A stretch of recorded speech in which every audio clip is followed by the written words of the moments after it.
Now, this is the second part of humanism. So, as I explained it earlier, that um, the roots are running from Socrates through the Renaissance period, and this emphasizes on the individual, individual, um, individuals' drive towards self-actualization. The process of realizing or an individual's capabilities and creativity, sorry. Now, it does not assume determinism in explaining human behavior, but assumes that humans are free to choose. However, they like to exist. Behavior is a subjective reality, and this was a new science, or a human science, that gives emphasis on choosing, valuing, and being unique individuals. Now, uh, there was the time of Romanticism. Rousseau humans says the humans are more than machines, more than logical and rational beings. Distrusted reason, religious dogma, societal laws are guide for human conduct. And humans are naturally good and gregarious. If given freedom, they would become happy, fulfilled, and they also are social minded. Which also to our emphasis that of existentialism, that it emphasizes on the importance of meaning in human existence, and the human ability to choose that meaning. Subjective rather was the truth, and God is dead, and human beings are on their own. Now, combined all of these, this was existentialism that the earlier reporter did by Nietzsche and uh, um, so what is humanistic psychology then? Well, humanistic psychology, it acknowledges the spiritual aspirations as an integral part of human psyche. It led to the thought and therapy that focuses self-awareness and mindfulness in the change the client's state of mind.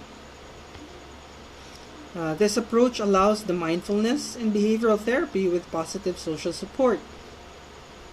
Humanistic and existentialistic are likened to a model of democracy.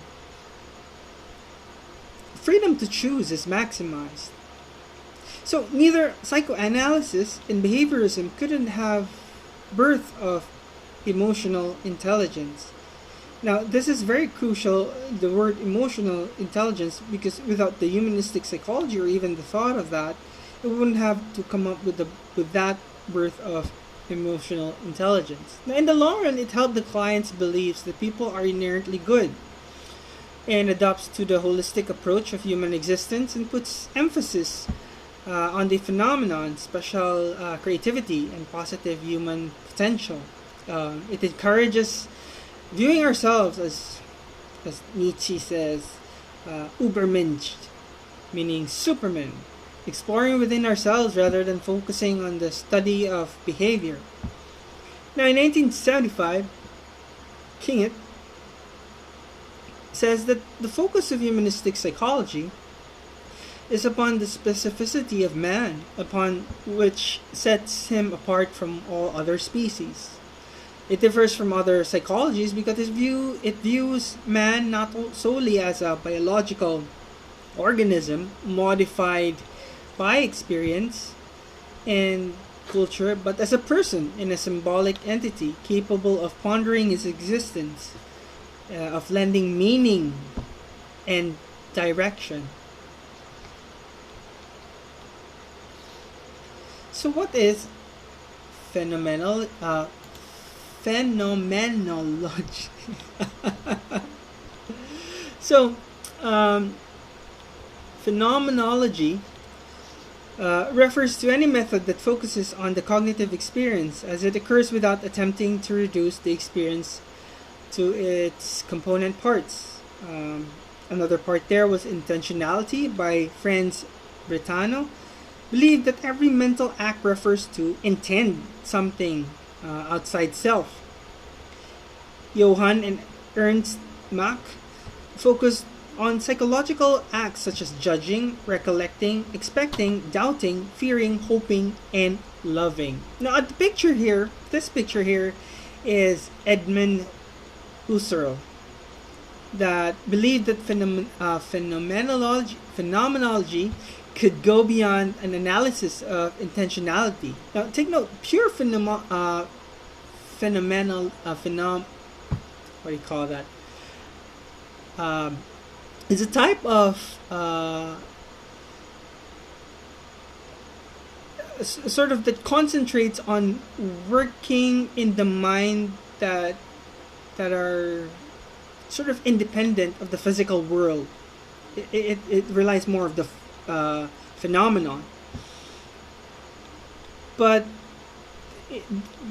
this pure phenomenon was sort of expanded into the modern existentialism, which we will discuss in the next one, by Martin Heidegger. So it sort of gives two questions here. What is the nature of human nature?